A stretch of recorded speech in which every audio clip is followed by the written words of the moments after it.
Көңүл буруңуздар. Ой, жакшылар. 1.100.000 сом бир аз кеми бар. 6 сотық жер аянтындагы мына контейнерди көрүп турасыздар. 3кө бөлүнүп, 3 бөлмөлүү временка болуп жасалыптыр. Астында бир аз навеси дагы бар.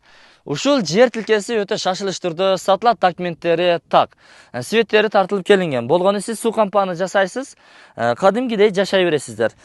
Душу бар ичинде, жаңы ремонттолгон. Бул кайсыл жерде жайгашкан, кантип барабыз дей турган болсоңуздар, учурда биз Ош, Араван негизги трассасынын боюндагы Гүлбар айылынын үстүнкү тарабында жайгашкан Кеңсай массивинин өзүндө турабыз. Панорамный видте, дөңсөө жайда.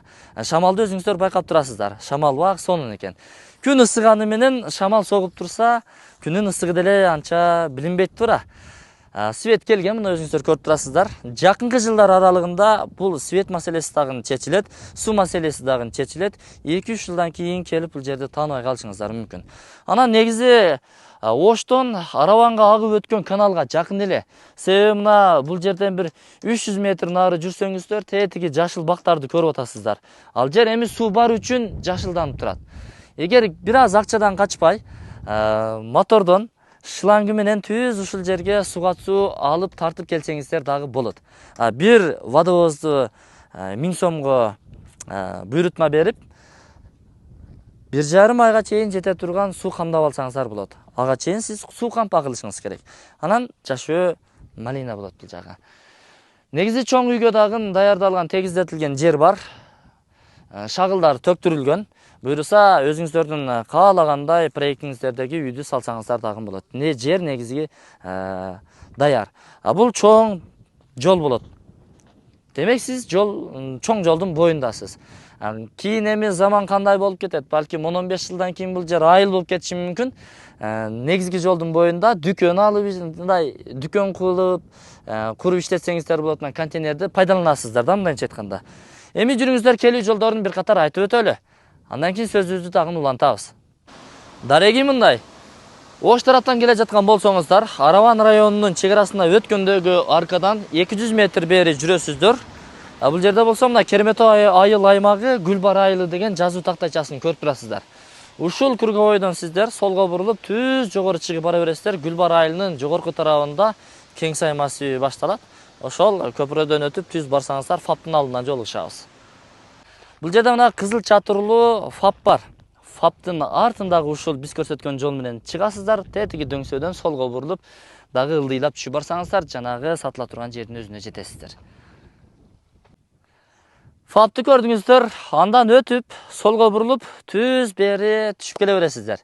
Бул жерде мына маңдайыңыздан кашкайып, көк түстөгү ушу контейнерди көрөсүздөр. Жүрүңүздөр, эми сиздерге чегараларын тартып көрсөтөйүн. Чегарасы мына ушул контейнердин ушул бурчунда. Мына ушул бурчунда. Жол тараптагы аралыгы дагы мына жол акысы ташталган. Ушул жерден түз кетет, бул жака 6 сотық 20га 30. Контейнер буйруса ичине дагы кирип көрсөтөбүз. Салкын. Анткени утепление болгон да.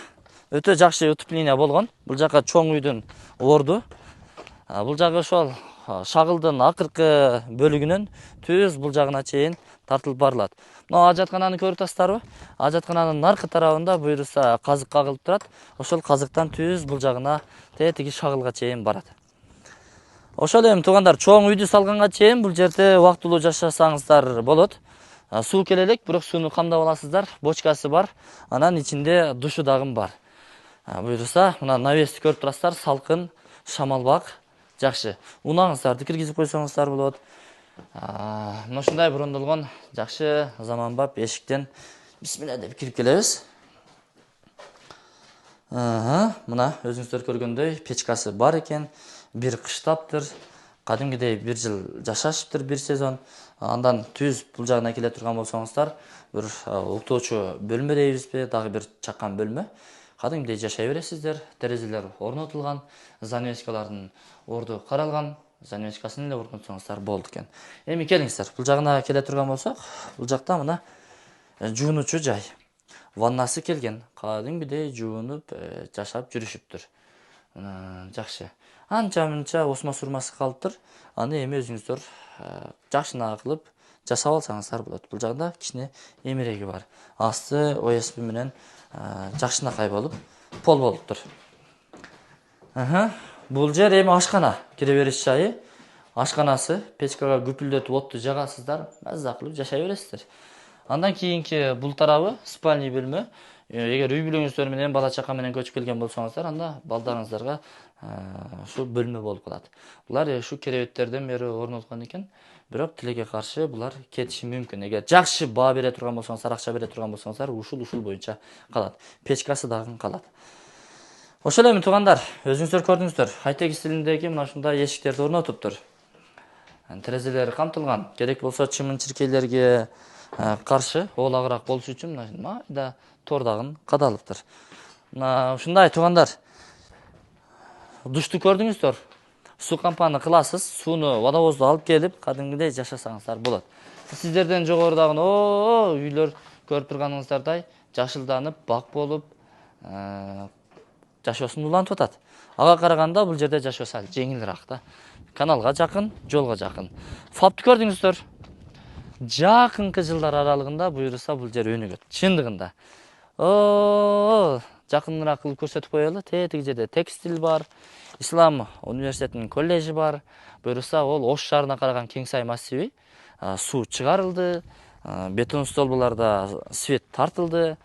Азыр эми ал жерден жер издеп таппайсың, сатыла турганча. Эч ким деле сатпай калды.